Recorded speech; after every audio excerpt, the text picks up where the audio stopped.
છે તમારી પાસે? અરે પણ તો નામ લઈ લીધો. તને હું પ્રમાણ આપું બીજા? અરે પ્રમાણ આપો કે મને વિશ્વાસ આવે એવી વાત કરો. અરે તો એના ઘરે જઈને જોયાય તું એની માની હાલત શું છે?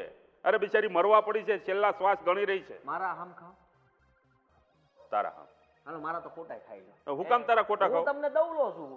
તમારી લાડકી તો તમારી દીકરી છે, કારણ કે તમારી હાઈટ ની હું તો બટકો મારી માં જેવો, એટલે તમને પહેલેથી હું ગમતો નહોતો, એ તો મને ખબર જ છે. પણ મારા હમ કરતા તે મહત્વના તમારી દીકરીના હમ છે, એના હમ ખાવાલો. આ બધું સાચું છે? તમે બંને મારા માટે એક સમાન છો, કોઈ વાલું કે કોઈ દવલું નથી. હમ તમારી દીકરીના હમ ખાતા કેમ એટલી બધી વાર લાગે? અરે બેટા, સંજુના આમ ખોટું બોલતો હોય ને તો હા બિચારી મરવા પડી છે. હા એનો જીવ એની દીકરીમાં અટવાયેલો છે.